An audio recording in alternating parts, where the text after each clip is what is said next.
going to get him. Welcome back to the Cold Hard Truth. You got myself, you got Peyton, you got Conor. We're getting started here a little bit late. It's unfortunate. I know Jacob is going to be late again. It's all right. We got LJ here, Peyton, Conor. We have a guest on the show. A lot to talk about, guys. World Cup officially over. We're going to talk about Lionel Messi winning his first ever World Cup and his last World Cup game. A lot of NFL topics to get into. And Conor, Peyton, MLB free agency has been unreal so far. We're going to get into all that and more starting right now, right here on the Cold Hard Truth. Are you crazy?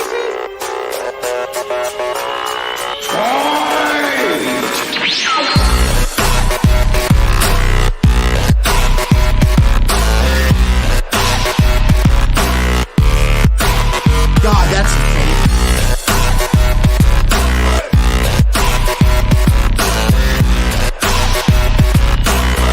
Buddy, what are you doing?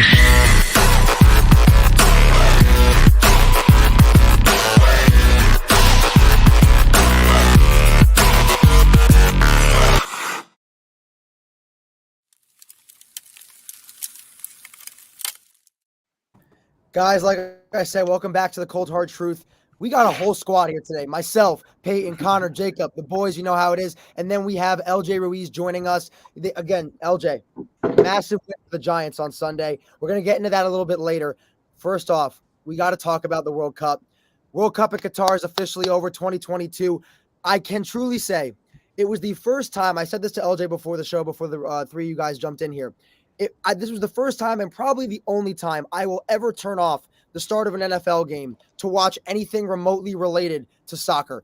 I had to watch Messi get the cup and just, be able to hoist that trophy finally. I turned off the Cowboys-Jaguars game early. I don't know if it'll ever happen again, but that's how much this World Cup, like how much I was into soccer during this entire World Cup. But besides that, we got to talk about Messi finally getting that trophy. Jacob, your initial reaction and your, what you thought and what you were thinking about when Messi finally hoisted that trophy and Argentina got out of that win in one of the craziest games in football history, World Cup history.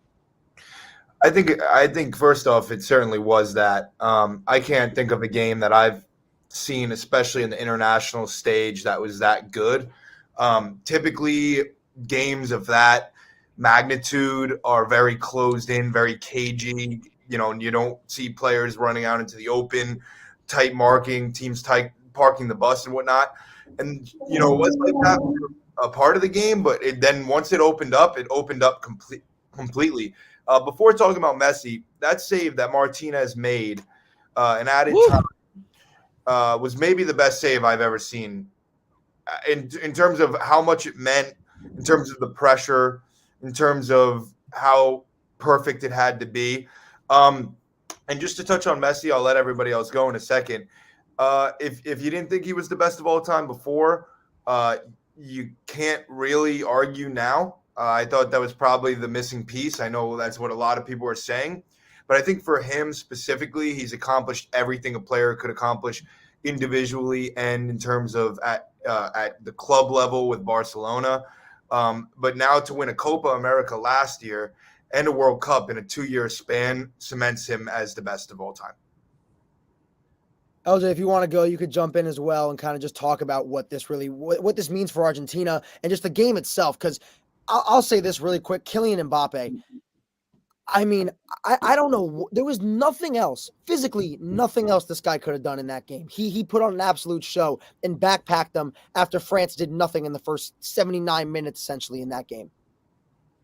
Yeah, I started getting into soccer around 3-4 years ago, watching it consistently, like Premier League and all these international teams. And I just feel like the World Cup, even if you don't really watch soccer, we obviously saw a lot of Americans supporting America in the World Cup. And even though they don't watch soccer or as much soccer as they probably a lot of other people do, it's still fun to see all these countries root for themselves and see everybody going at it. But just going off this final, I'm pretty sure everybody wanted to see Messi win one. And I know Jacob's a big Ronaldo fan, or I don't know if he still is after all this stuff happened with him. But everybody wanted to see Messi win, and he also did everything possible. That team's very good. They have a lot of young players that they're gonna be good they're always gonna be good.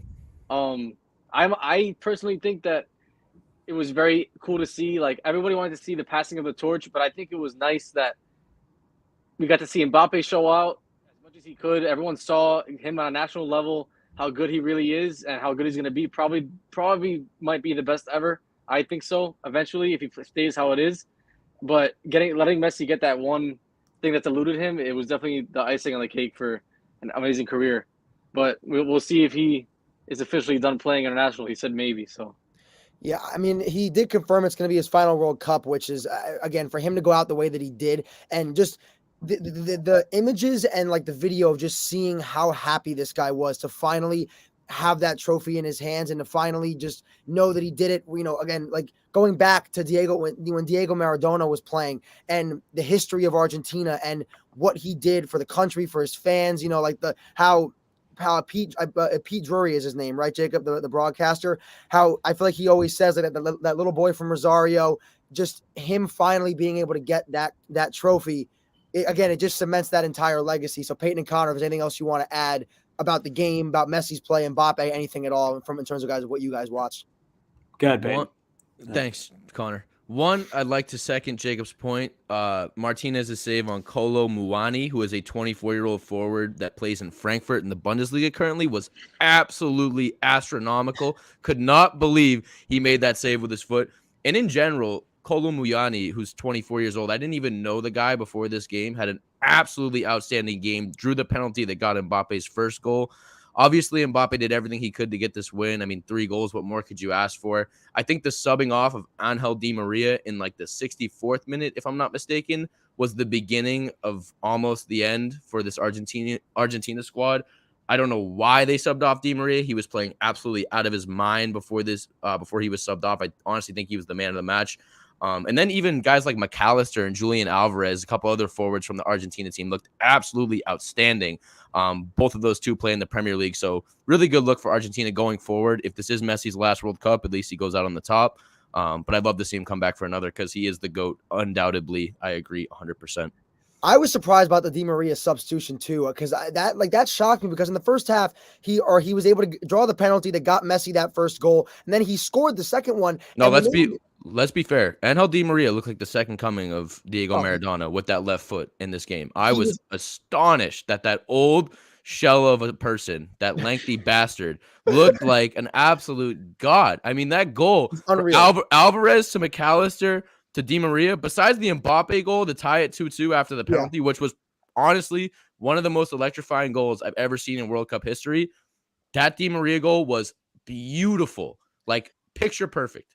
And again, he when the ball was going onto their side, when they were trying to get opportunities on the attack, the ball would always go to Di Maria's side. He was the one that would put the ball into the middle to try to create opportunities. That's why I was surprised he came out, because it seemed like he was the guy they were going to set stuff up for Argentina. Old dude. So I guess maybe because of his legs, they thought they should take him out. I don't know, though. He was magical during that game. And obviously, again, McAllister from Brighton and Julian Alvarez, the youngster from Man City, two stunning looking forwards, very, very young. So good for the Premier League and good for Argentina going forward, like I said. But yeah, overall, amazing game. Probably one of the best soccer and football matches I've ever seen in my life. So it was awesome. Connor, any final thoughts before we move on? Yeah, obviously, for someone who doesn't watch soccer, it was a lot of fun to watch. Really good for the sport to have their stars, take center stage. Messi and Mbappe play really well in the final. One thing I will say, I don't know if it's just me, just as not a big soccer fan, I don't really like how a game of that magnitude ends in PKs. I don't know how you guys feel about that, but just the level of that game, I just don't know if it should end that way. But that's really just my opinion. What do you guys think of that? I agree. The only thing I gotta say to that is the argument is that because I just had a conversation about that before. As much as I agree, I just think from Jacob, because Jacob also played soccer. I don't know. Obviously, we see a goal. These games can end 0-0 for 2 hours. So how much longer can you really have them play? Think about it. A game could be tied after 90 minutes, then 2 extra times, which is 2 hours. And then if you just have them play goal and goal, those guys are exhausted. They might not score for another 2 hours. So I really feel like as much as it does suck, I really don't know what else there could be. That's why I never like the analogy it's like if ending the World Series on a home run derby. It really isn't, because someone's gonna hit a home run. Eventually, someone's gonna hit a home run in the 13th inning or 14th inning. I don't know if it's really that easy to say, or NBA game ends in a 3-point contest. I don't think it equals that. Yeah, but LJ, in a game like this, somebody's gonna score. They were like, I don't. But you never. I mean, you know how much it's hard to score. No, I in know, but soccer. in a game like this, No, but like Puck said, it wouldn't have been surprising if a team parked the bus. I mean, a lot of World Cup finals are 1-0 games. Like well, yeah, these Germany, are Argentina, the two top teams in the world, and they are playing at an unbelievably high level. Like the amount of offense and the amount of goals that we saw in that game was surprising. I mean, you wouldn't have expected it, but I just think the reason it's well that it's you can make an argument that it's a good thing is because it really does there is penalty shots within the game, so it's not like it's something that doesn't happen and then there were they quite just a throw few it in in there this at the game end. too. Yeah, so it's something that it's a one-on-one thing at the end, and it's whoever can make the most, and I it's fun to it's definitely fun to watch as a fan for me as someone who's not as much into soccer. It's definitely Jacob, fun. any thoughts on why Chouameni was the third shooter, the center defensive midfielder? Like, especially with the awful miss that he had. I mean, I was shocked. I was shocked to see him step up. Yeah, I mean, I think that France kind of, because of the fact that they were down 2-0, they had to play just to live. So they didn't really have their ideal penalty shooters, plus the injuries they already had. So obviously, they were in a bit of a tough spot. One other thing too, I mean, you can never blame goalkeeper for a penalty. Large amount of it is luck, but I was honestly very, very surprised that Hugo Lloris didn't save the one that went under his right hand, where Is that Dybala? Yeah, where he almost overdove. Yeah. No, the Dybala one was up the middle. He tried to get it on the left foot. I thought that was bad too, to be honest. But the one that I can't remember who shot it. It went right under his hand. And with Paredes. Yeah, so it's hard. It's hard because, like, obviously you have to guess, but once he was on the right side, just be a little more sure-handed. But obviously you can't blame the goalkeeper. I just want to ask one more thing before we move on from the World Cup. You know, we've had this debate over the years, talking about a Mount Rushmore of athletes, and I think that whenever I've been involved in the conversation, whether it be on this show or on my previous show in high school, obviously soccer isn't a main topic, so we don't really mention soccer players. But from a team sport perspective, I mean, would Messi now winning a World Cup and putting himself on an international pedestal where everybody knows who he is, have to be regarded on that Mount Rushmore? I think that Jordan's a shoo-in. I think Brady's a shoo-in. And then from there, it's really tough. Can I be honest with you? Gretzky, Messi, LeBron, a bunch of guys. Jacob, I'll be honest with you. Conor and I are probably like we're the two that watch the least amount of soccer on this. The only soccer I really watch has been the World Cup. I watched it in 2014, a little bit 2018, and I watched the whole thing this year. And I genuinely think, because my brother said this to me the other day, and it really it kind of stuck with me, saying that almost like he was using the analogy of like almost like when you beat a video game. He was like, Messi beat the game of soccer in a way that like Messi is one of those athletes that truly was born to play the game of game of football, soccer, whatever word you want to use. But he was born to play this sport. Signed his first contract at 12 years old. Like the story of how he grew up he had like a birth defect when he was a kid. He's only 5'7". He's like this, miniature man comparatively to like when he was staying next to Martinez on the stage. Martinez has like 6 inches on the guy. He's this larger than life athlete. And I think that, some of my friends have been telling me that he is the greatest athlete of all time. I don't know if I can go that far and say that. I can understand there's an argument to be made, but I think 100% he has to be on the Mount Rushmore because he has literally done every single thing possible in his sport. I think he's won the most Ballon d'Ors of any player ever. It's like what, 6, 5? By two. Yes. By two. Has the most Ballon d'Ors ever. He's won like every major league championship you could win, like of the leagues that he's played in. He's done everything. And you've never heard anyone. I mean, from what I've seen, you've never heard a teammate say, "I don't want to play with Messi." You've never seen that. Never heard a bad thing. You've never heard a bad thing about him in the news. Anything. He's never. If you ask any professional from the sport who's the best player of all time, they'll tell you exactly who it is. But even just athletes in general. There's an argument between Pele and Maradona and then Messi and Ronaldo of this generation. If we're talking this generation, real soccer players, real coaches, real enthusiasts, real experts of the game, Yeah. all of them will tell you that Messi is a better player than Ronaldo, and he always has been, because They he's know- he's won more awards. Two, he's one of the most morally sound athletes, I think, of this generation. And three, he's the most technically gifted soccer Yep. player that I've ever seen with my own eyes, like including Pele, Maradona, old Ronaldo, R9, Ronaldinho. I don't care who you Doesn't talk matter. about. Messi's the best. Yeah, and I agree, Jacob. I agree with you. And I don't know if you believe he's on the Mount Rushmore. Again, me not being like that massive of a soccer guy, I think he's on the Mount Rushmore for sure. He has to be, just because of all the moments he's given us and the way he closed out, or is close. Towards the end of his career, he closes out his World Cup career at least. Messi's on the Mount Rushmore. It's not a debate.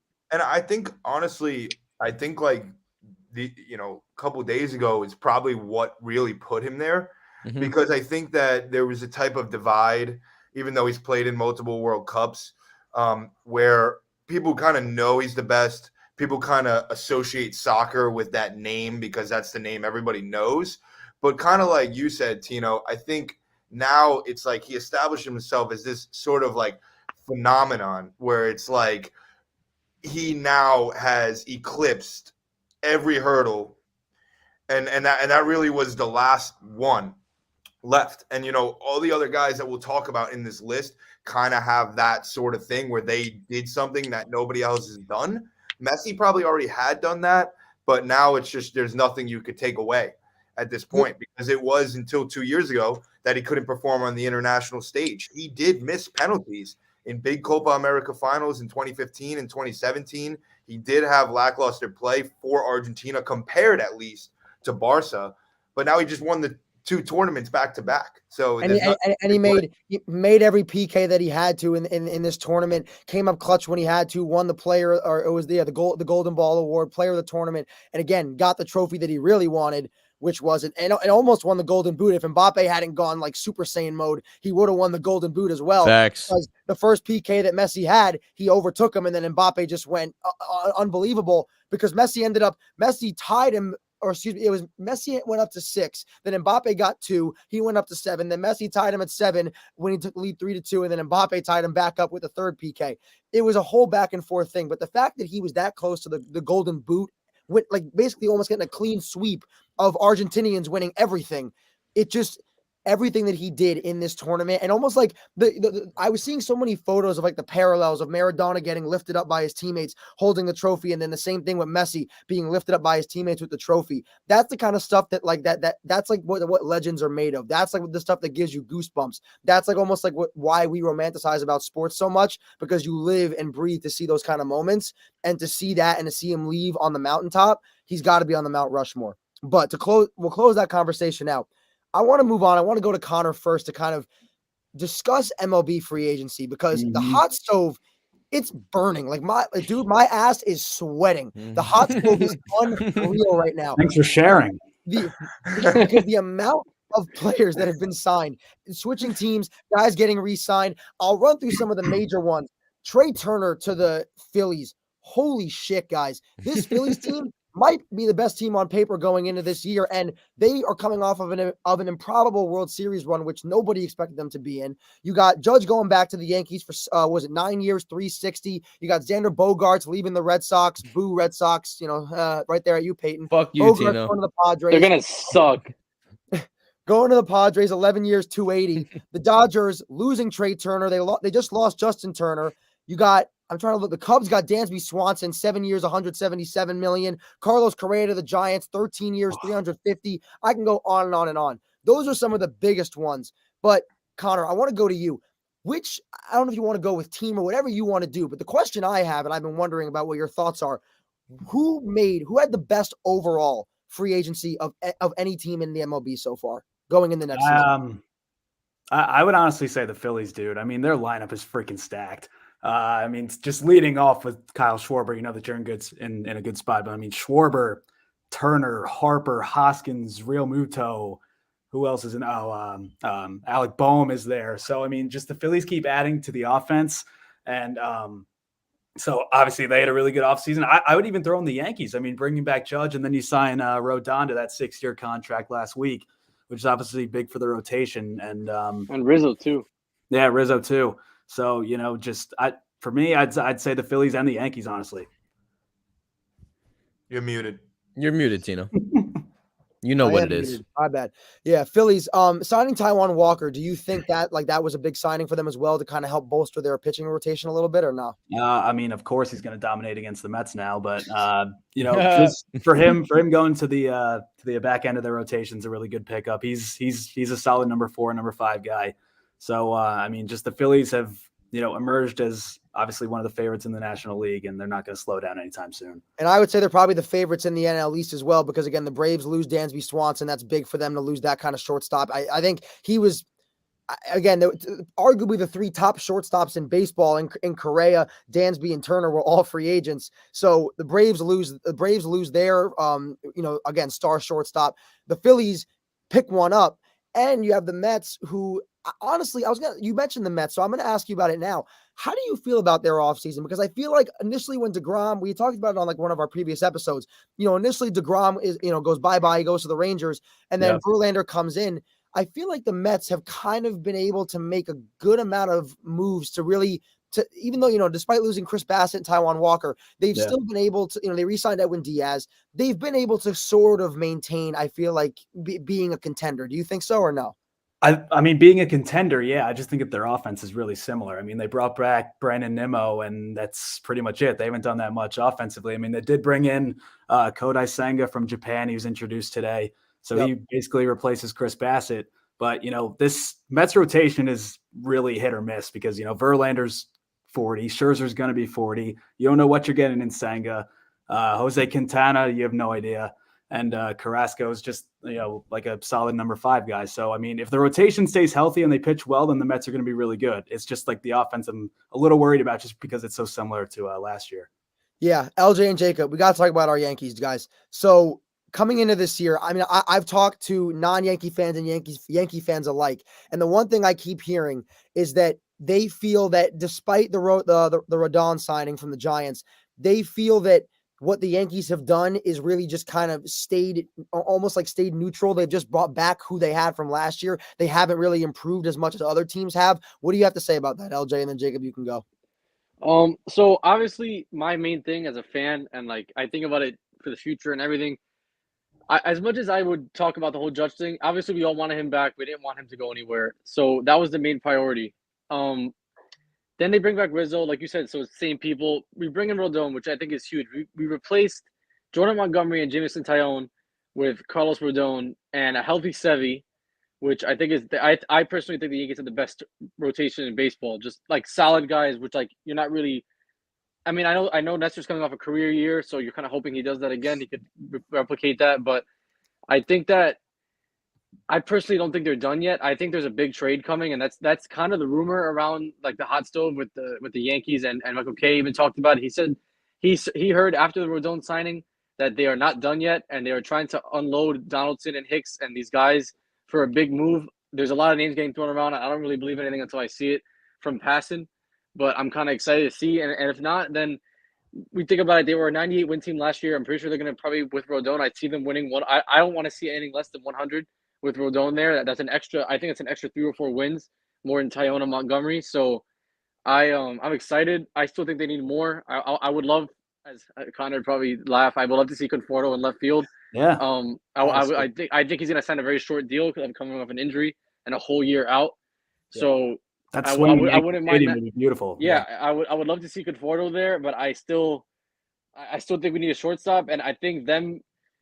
All I'm gonna say, I know Volpe's not gonna see this, but they passed on probably the best 2 years of shortstop classes in MLB history for Anthony Volpe. So Volpe better work out. So that's all I'm gonna say. Really has to. Jacob, thoughts on the Yankees going into next year? Yeah, I think Cashman's been good.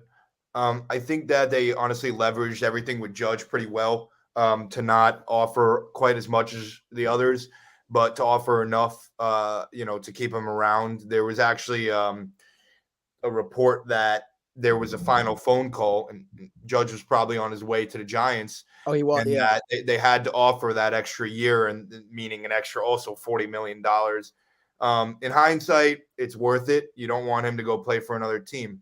I think that pitching rotation wise, I think LJ makes a really good point, and I think that we almost forget how good Luis Severino can really be. And the Why fact not? that he's going to go into this season as the number 4 starter Yeah. as part of the rotation, where quite frankly, I think he's probably a top 2 on 80% of MLB teams, at least healthy.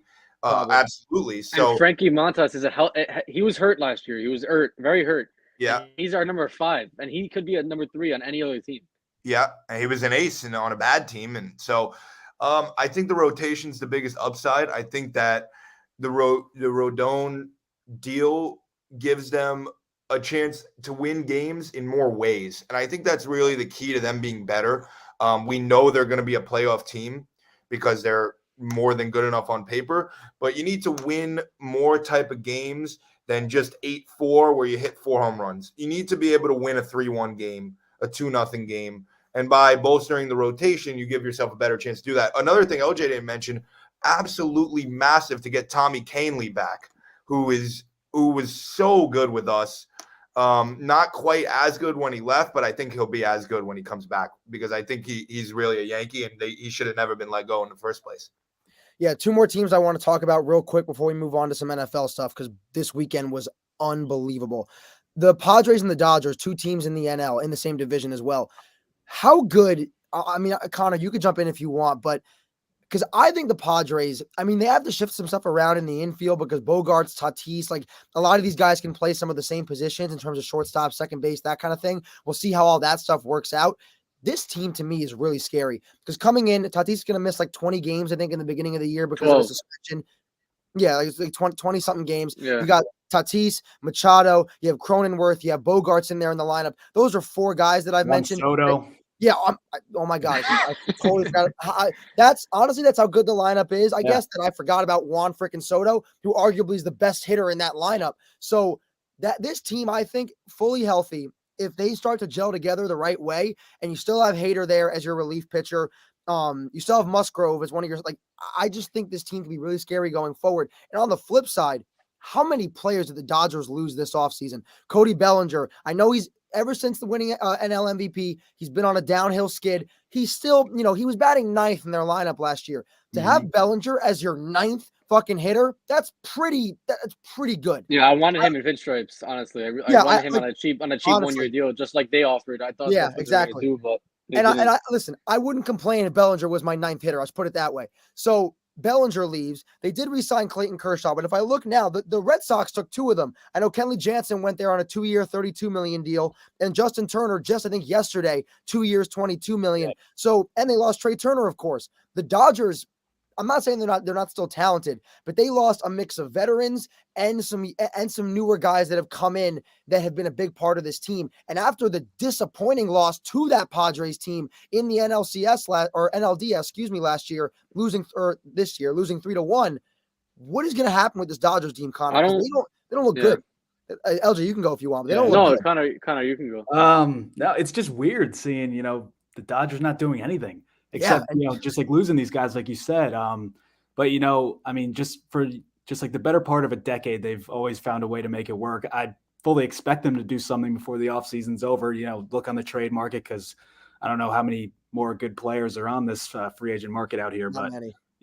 Just them making an impact signing or trade is really like not going to surprise me at this point, because, they're the Dodgers and they've been, one of the perennial teams in baseball for a long time. So it's just shocking that they haven't done anything, but I fully expect them to. So there's no concern that you don't have any concern for these guys? You think they'll be back and be winning 100 plus games again? Yeah, for sure. All right, we'll see what happens. LJ, you agree with that? I personally don't. I mean, I don't know. I don't think they're going to be bad, obviously, but I see them as I think the Padres are going to win that division, but I think the other couple teams that I know we're not talking about them directly, but as much as I, as a Yankee fan, would have loved to see, I really did want to see Correa in pinstripes, because I felt like he fit that style of brand of baseball, and he could have really worked in New York. I was nowhere near 13 years. That it was ridiculous. I can't even believe what I felt as a just seeing what the Giants did. I felt like they talked up and they were so close to Aaron Judge that they almost they needed to guarantee their fans something to purchase tickets for, and they lost Rodon, and they were like, all right, we have to get Correa. He's going to be 42 years old at his contract. He's probably going to be bad for the last 6 years of that, because he's not even young. He's like 27 years old. So I don't really know. I don't really see them competing at all. Their lineup's not good, and their rotation isn't good either anymore. So I just think it's Padres and Dodgers, but I think the Dodgers are probably going to win like 93 to 97 games, but probably another wild card loss in my opinion. I don't really think they have the lineup to compete. Neither do I. We'll see what happens though. Moving on to the NFL, guys. Kirk Cousins and the Minnesota Vikings. Let me just they're one of the biggest rivals of the Packers. But I have to round of applause, guys. Round of applause to the Minnesota Vikings because my whole thing with this team in the past few seasons, the biggest knock everybody gives to this team is they can't finish games, they can't make comebacks, and if they have a lead, they always end up blowing it and they don't win close games. That was not the case in this one, and it wasn't a close game for the majority of it. Down 33-0 at home against the Indianapolis Colts with Jeff fucking Saturday as their head coach, coaching in his fourth game ever, and they were down 33-0. And then that infamous Matt Ryan, baby, Matty Ice, comes in and and now is responsible for the two biggest choke jobs in NFL history. Once in the Super Bowl, and then now responsible for the biggest comeback against him by any team ever. And they lose 39-36 in overtime on a game-winning field goal. Somebody, I don't care who it is, one of you jump in and tell me how in the fucking world this team managed to come back. Because I'm sitting there watching this, or I turned it off after halftime. I look at the score, it's 36-20, 36-21, and the Vikings are in the red zone. I'm like, whoa, hold on a minute. Like, somebody explain to me what the hell happened in this game. I don't know. Kirk Cousins turned on the heat, baby. Come on now. Jay Jettas, Adam Thielen, KJ Osborne, the best slot receiver in the NFL. Did have a really good yeah, Osborne's really good. I think that dude had like 10 catches for 180 and 2 tugs, my guy. And then Dalvin Cook catches a nice screen pass, goes 70 yards to the house, and it's a game. You know what I mean? Honestly, are we surprised that the Colts choked this hard? No. If we had to pick one team to choke a 33-point deficit, I would probably pick the Colts. I wouldn't have picked a team to choke a 33-point. I wouldn't have choked. But if there's one guy that could do it, it's Jeff Saturday and Matt Ryan combination. It's just a terrible scene. Plus, it was mostly the defense that had them up. The defense had two touchdowns in the first half. Also. In the special teams. So it wasn't how you don't run the. I don't you can't. Well, no Jonathan Taylor. You know the Colts offense without the Colts offense without Jonathan Taylor is a bad joke. It's literally every single thing that had to go right for the Vikings in the second half went right, and the fact that that's not true though. That's no, not it true. did. I know, but I'm saying, the fact that the Vikings of halftime and went 3-and-out, you were like, all right, this game's it's really over now. Yeah. And then it's like, all right, they went 3-and-out, this game's over. And then I fall asleep at halftime because I was like, this game's garbage. I wake up and it's 33-7, and I was like, all right, whatever. And then they tie the game. And it was the fact that it's like you knew they were getting a 2-point conversion at the end of the game because you don't come back from 33-0 and not get a 2-point conversion. Yeah. And I honestly it's. If you Conor, Peyton said, if you're gonna choose anyone to lose a game, it's probably the coach that has never coached in NFL history before. Exactly. Coaching an NFL pro football team. I mean, they probably don't mind losing because it gives them a better draft pick. But it's just it's also the quarterback who was who was also responsible for that choke against the Patriots. And the craziest thing, because Jacob brought this up, the run game, the same thing happened with the Falcons and the Pats because the Falcons, for some unknown reason, up 28-20 in the fourth quarter, kept wanting to throw it. And then what happened? Dante Hightower strip sacks Matt Ryan instead of handing the football off to, at that moment in time, one of the best RB duos in Devontae Freeman and Tevin Coleman at that moment in time in the NFL. The same thing happens now. I think Matt Ryan is prone to being idealistic in good situations. When things are going his way, I feel like he's just like the guy that's like, all right, we're throwing and it's working, so we're going to keep throwing. You know what I mean? Like, he just loves to roll with what's working. And obviously it has screwed him in the two biggest stages. But I don't know. It was a terrible, terrible game. Kirk Cousins, I don't know. It. And I mean, it was fine. What do you even say to your team after that? You go on the bus, and you go home. No one says a word to each other.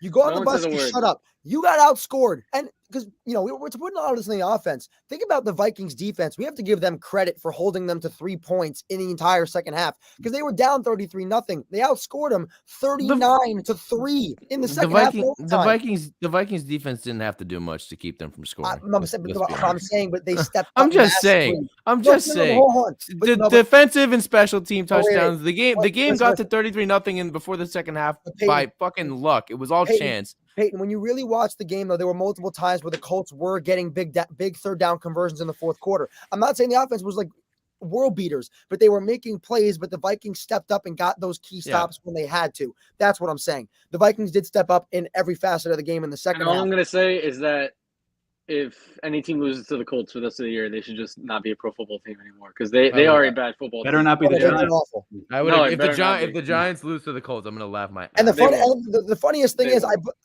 Jacob's tired. If I'm not wrong, all four of us.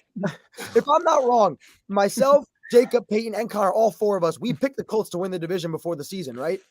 Yeah, I believe we all. Unless who the hell else are you gonna pick out of that godforsaken division? I've seen a lot of Santino's videos.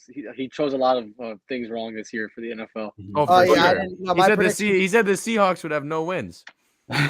But we can say that this probably been one of the best NFL seasons ever. I agree. Yeah. So entertaining, wide open.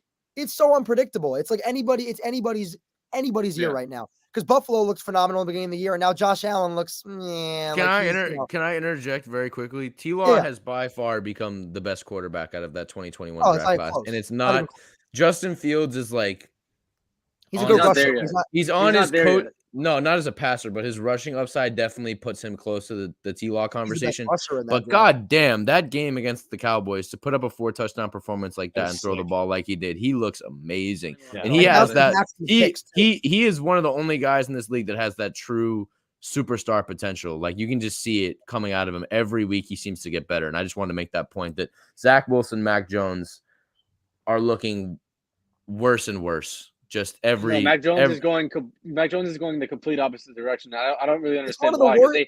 They have weapons too. Like they have good receivers, like receivers that can catch the ball at least and get open. It doesn't really make any sense. More than they did last year. They have better receivers. I agree. It's one of the worst second-year drop-offs that we've seen in recent memory from a quarterback in terms of how good he was his rookie year and how bad he is now. And a large part of this does have to do with the fact that they have Joe Judge and fucking Matt Patricia as their dual offensive coordinator. I fucking hate Matt Patricia now. Which I fucking hate that guy. Season, I said to all, not even you, Peyton, all my buddies at QU who are massive Patriots fans, I said, are you guys really comfortable without having an offensive coordinator? Because you don't really have one. Because Bill Belichick is more of a defensive-minded head coach than an offensive head coach.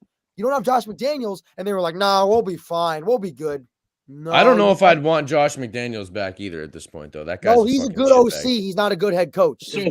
Maybe you're right. We're talking about the Patriots, but I guess we have to talk about the infamous play that we all saw this weekend.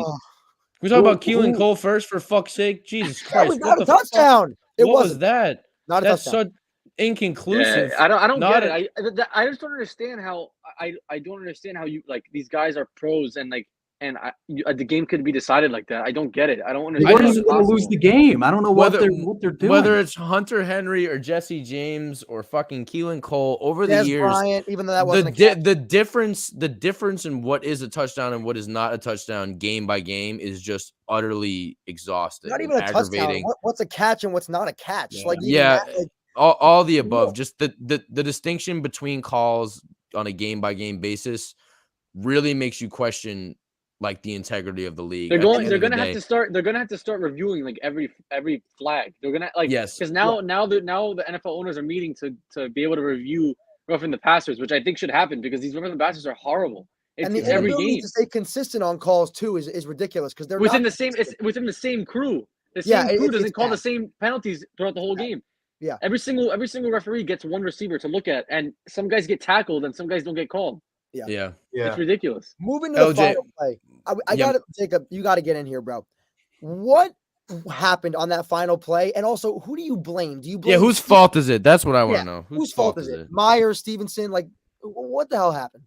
I just don't understand because the game was tied. Yeah. So No, but here's the point that LJ made though. LJ made the go to point. overtime. LJ made the point that when Ramondre originally lateraled the ball to Jacoby Myers, Jacoby may have had that like, I think why he the freaked hell? out.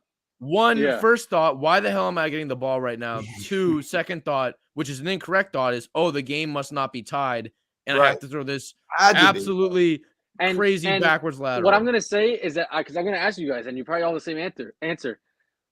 There's 3 seconds left. You're on your own 40. Belichick said they couldn't reach the end zone because they couldn't throw Hail Mary. What do you get at it running? Kneel the ball. That's what I'm saying. I don't understand why they were. I don't get that. And I'm really shocked that I'm saying this about the Patriots. It's like crazy that I'm talking about the Patriots in a last second play like this. You would never thought in a million years that Belichick makes a call like that. As we're talking about who to blame, I don't know who called that play. It had to be Belichick. Here's my LJ. How do you not? You're not going to run 60 yards. If you're not throwing a Hail Mary, then why are you running? LJ, I agree with you. I But I agree they should have kneeled it.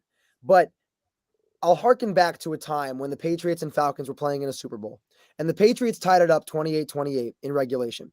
And on the final play of the game, they handed the ball off to James White, who ran to the sideline, got a few yards, and dove out of bounds. This is on Ramondre Stevenson. Yes, should they have kneeled it? Fine.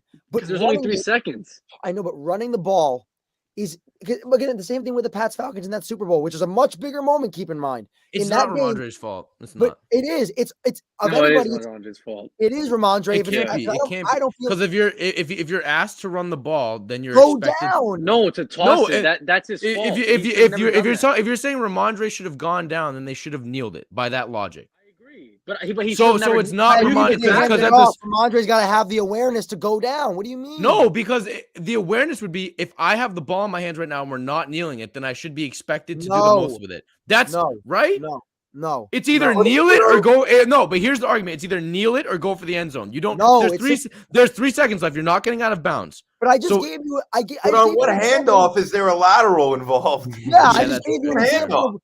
Peyton, I just gave you a perfect example of when the Pats did it previously 5 years ago, and James White dove out of bounds. That is situational awareness. Ramondre Stevenson did not think, he had a brain fart. The ball should never left his hands. I would be more apt to blame him right now if he wasn't our entire offense yesterday. And it's hard. It's hard. Can we just talk about Mac Jones getting absolutely fucking pummeled into the grass? Here's the funniest part. I'm sitting there and I'm like, why? His imprint is still on the grass right now.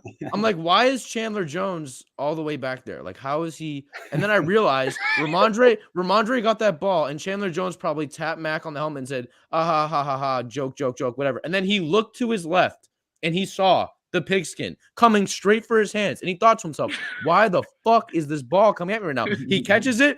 Who's the only guy in front of him? Fucking Mac Jones. The worst person. Dude. Like, I'd rather Nick Folk, the kicker. I'd rather Bill Belichick in pads than Mac Jones to be the last man before the end zone. And this dude gets absolutely stiff-armed to Mars. It was one of the most sickening look things. Real on it. It really didn't. That's the thing. You can't. I rewinded it 3 times. I didn't believe what I watched. No, you couldn't. You couldn't have come up with it in your head before. You can't nobody, not even Steve Jobs, not Elon Musk, not Kanye West, not George Washington himself, not Abraham Lincoln. Nobody could have come up with this. Nobody could have wrote this out before it happened. It had to happen in front of you. Abe Lincoln. That's how far back I'm going. That's how unbelievably flabbergasted I was when this play ended. Patriots fans and all these Patriots fans that obviously have been fans for all these older Patriots fans who have watched all the Super Bowls, they now know what it feels like to be a fan of a normal team who sometimes makes these crazy plays. Yeah. But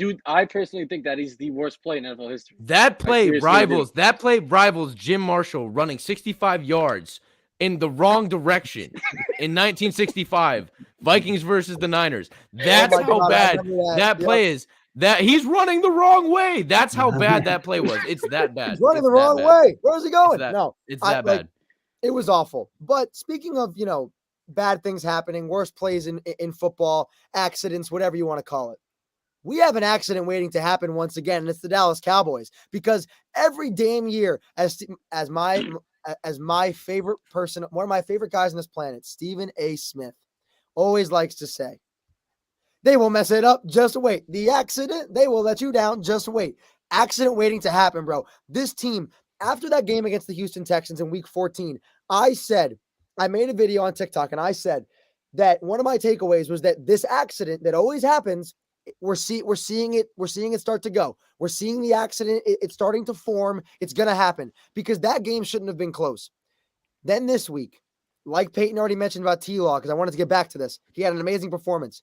They were up 27-10 midway through the third, and they get outscored 30-7 in a quarter and a half, and they lose on the worst way possible. Dak Prescott throwing a pick six in overtime to lose the game against the Jacksonville Jaguars, who have been a good team recently, but the Cowboys are a better team than the Jacksonville Jaguars as a whole. The Cowboys are a better team. They should have won that game. They were up the entire time. They had the momentum they should have won. We are starting to see every time these Cowboys fans, they sit there, they think, oh, we're going to make a Super Bowl run. Oh, we're going to be battling for the division title. All these things. No, it doesn't happen. The Dallas Cowboys, every time they near playoff time, they are going to shit the bed. They're going to let you down. You just got to wait for it because it's going to happen. Last year we had to play. They couldn't get a playoff in 13 seconds. The Chiefs got in a field goal range and tied a game in 12 seconds. So this team, no matter how good they've been all year, from like the final five-ish weeks to the playoffs, they're going to shit the bed. It's who they are. It's the Dallas Cowboys. There's a black cat running around that franchise. They're the accident waiting to happen. That's all I got to say. I don't know if you guys agree with me, but I just love it every year that Stephen A. Smith is constantly right about this. Every time saying it's the accident, and every time it happens. It's unreal.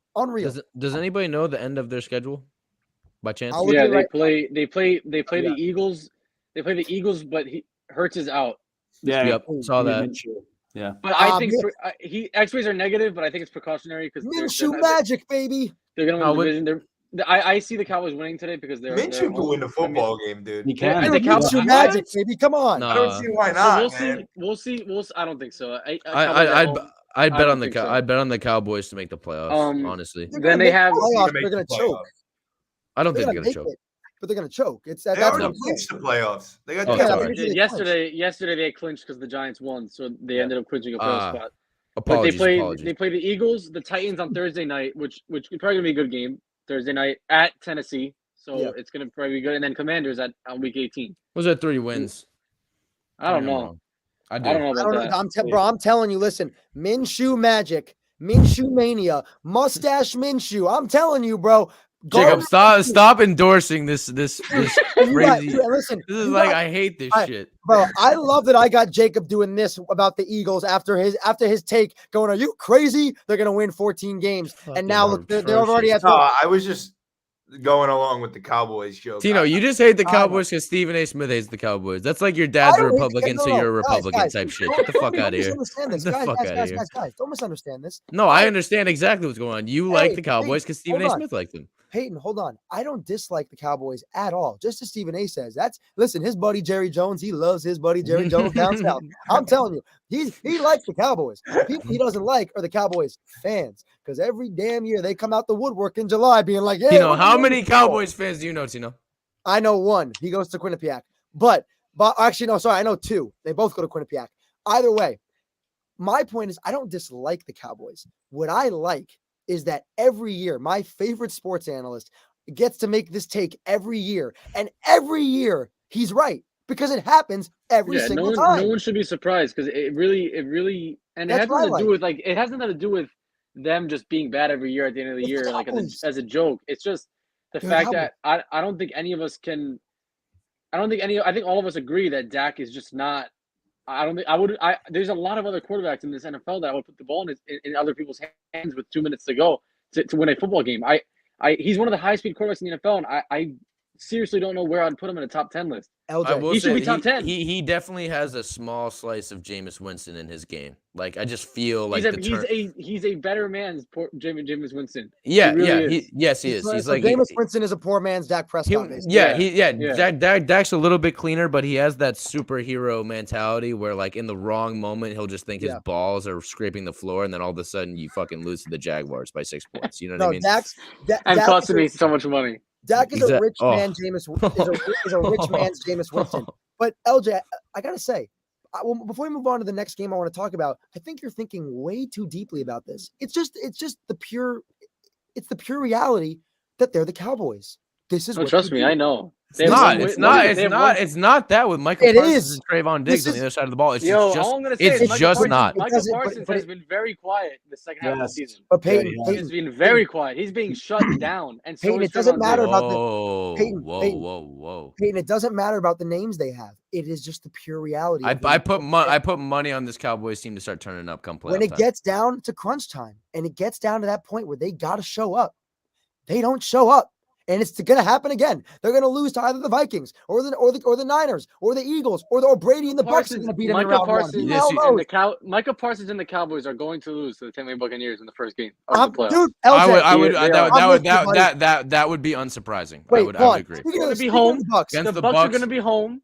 The Bucks are going to be home, and Tom Brady is not losing his first. I also have that He's written not. down that the Bucks are probably going to make a playoff splash despite Can their absolute. I mean, it's like almost guaranteed that they are. Yeah. LJ, Yeah. LJ, you just brought up the Bucks and Brady. I gotta have you seen the video of what Nick Wright said about them, saying like the Bucks are gonna go 8-9. The quarterbacks, yeah. Yeah, like the Bucks are gonna go 8-9. And then Tom Brady is going to get to face the likes of a Daniel Jones or a Brock Purdy or like something like the fact that this man possibly he's going to have a losing record. Not possibly. They will have Geno Smith. Record. Yeah. Jesus if Geno sneaks in because they're 7-7, Seattle could still get in. Ugh. Can you imagine Brady could have one of the easiest paths to an NFC championship game depending on how the rankings stack up? In terms of the quarterbacks we'll have to face, because I personally think the Eagles are obviously the powerhouse, but other than that, the NFC if the Eagles somehow get the NFC is wide open, and it already is wide open. These teams are very close. Like the Commanders, Giants, Cowboys as the wild card team are very close to the Buccaneers and the Vikings. I personally think the Niners still win that NFC just based off the way you have the Eagles at 1 and then the Niners at the 2 with Brock Purdy. Yeah, no, the Niners. I still have the Niners beating the Eagles. That says a lot about that Niners squad. I have the Niners coming out of the NFC. The Niners beat the Vikings by 30 points. I seriously do. Oh, I think so that too. game would be close. LJ, I think Niners are coming out of the NFC. I agree. I agree with you. I think the AFC has more other teams that I would consider. I literally think it's Niners. I'm a Giants fan, and I think it's Niners, Eagles, and everyone else. I don't know. Even if with how good this Niners squad is, I don't know if I trust Brock Purdy with the ball in his hands. Oh, dude, Mr. Irrelevant, bro. Last pick in the draft. Come on. Brady I'm all here. I'm all here for the hype. No, he wasn't the last pick. He was the one. He's a lot better than the second pick in the draft last year. That's a damn. Yeah, can we talk about that? Holy shit, he is bad. Oh, He's man, so dude. fucking bad. Oh, It's listen. crazy. Hold on. The one thing he improved on, his post-game interview was better. You got to give him props. Was he nicer? Better. Was he nicer in his post game? He wasn't even the reason they lost. What did he say? I know, say? but listen, he was. Yes, he was. He just shit. I don't think so. Dude, that Lions secondary. And they weren't. That Lions secondary is so bad, dude. Are you kidding me? He had to light them up. Mike White would have put up 40 points on those fucking guys. Take a timeout on the 50-yard line on 1st and 10 with 59 seconds left. I don't understand. What are you saving them for? You don't go to the next game with 2 more timeouts. They ended the game. They kicked a 58-yard field goal to tie the game with 1 second left with 2 timeouts left. The most dreadful field goal attempt. That doesn't make any sense. It doesn't make any sense. I don't understand. And that's another thing that Salah, I don't know if he's allowed to run down the sideline and call a timeout. Zach Wilson is allowed to call a timeout as the quarterback. It doesn't make any sense. I don't get it. I don't understand what the thought process was there. Yeah, I don't get it. Man, Jacob, any thoughts? Any thoughts, Jacob? He's dying to talk about him. You see it in his face. I just, And and the Jets really needed to help out the Packers with their playoff. Well, it would have made more of a fucking difference if the Patriots could get the godforsaken win when the Dolphins and the fucking Jets lose. Like, god damn it. I've been waiting. So annoying. I've been waiting years just to watch meaningful late. Every year, it's cold outside. I'm wearing general clothing that has nothing to do with my team. And I go to the restaurant. I probably look at my fantasy team, which is probably 3-10. And I thought this one was going to be different, but by Thursday at about 11:30 p.m., we will not have a season anymore when Trevor Lawrence comes and drags his horse all over us, which looks like what's going to happen. You're not putting your chips on the Jets defense? So, I It's just I just feel so bad. I feel so bad. I The really defense do. hasn't caused a turnover in 5 games. I mean, I don't know what you want them to do. They held them to 10 points and until the fourth quarter. Yeah. That's with a fact. 8 minutes left, and then first of all, it starts with them the Jets having the lead, and Zach Wilson's back here, and he just like flings it sidearm to a guy that's double covered. the regular zone, it's cover 2. They run that in high school. The receiver's gonna run past the first guy because he's covering the flat, and the other guy's covering the top of the defense. Obviously, he's gonna run a streak. It doesn't make any sense. He's not good. Michael Carter too. Michael Carter bailed him out on that one. Oh my God, that was a crazy catch. Let's just That throw was the nuts. ball in the air and hope it comes down. If White plays, I think we can win that game by 2 scores. I do. Completely Oh, I agree. agree with you. That's how bad that line secondary is awful. And Garrett Wilson. And that last 4th and inches play, I don't put that might have been one of the best plays I've seen. It was a great play. It was awesome. That for the Lions. That's a really good play. yeah, no, it was. The 4th and inches. They run all to the right, and the guy's wide open on the left. It definitely shouldn't have gone 50 yards. It should have caught. Someone should have been able to tackle him. But you got to trust your number 2 overall pick to go down the field with 1 minute and 59 seconds and 3 timeouts to get a field goal or in field goal range and a 58-yard field goal. It just can't happen. To think that we're praying that White plays a game to save our season is unbelievable. I told my dad the fact that we're watching a Jets game and they're showing Mike White every time Zach Wilson does something is hilarious to me because that.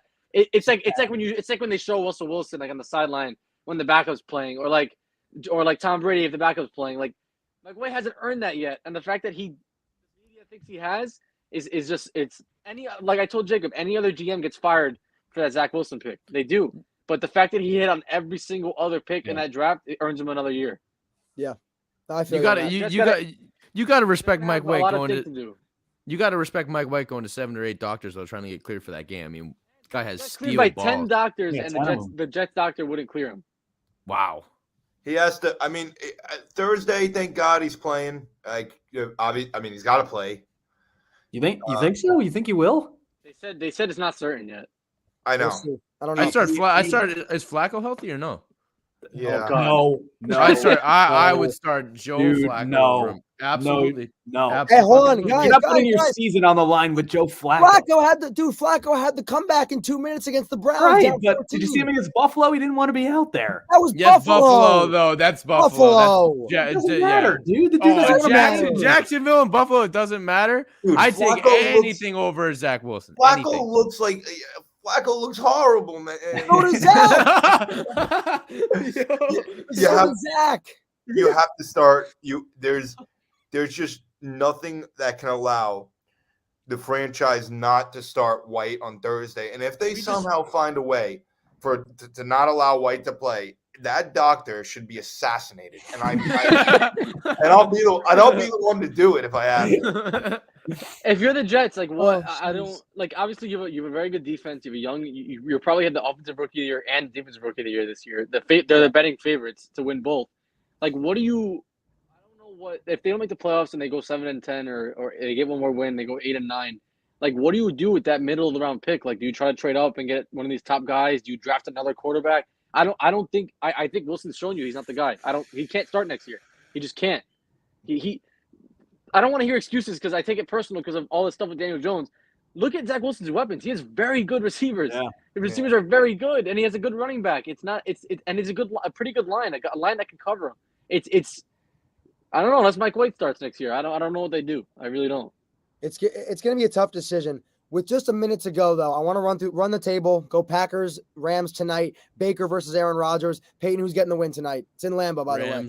Rams. That's just wrong. LJ? Tie.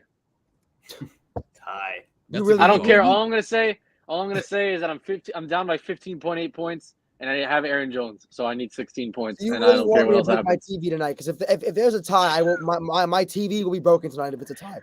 Connor, Baker's gonna cook. I'm going Packers by a score. Let's go, Jacob. Come on, come over to the other green team. I know your green team's not doing great. Come over to this one.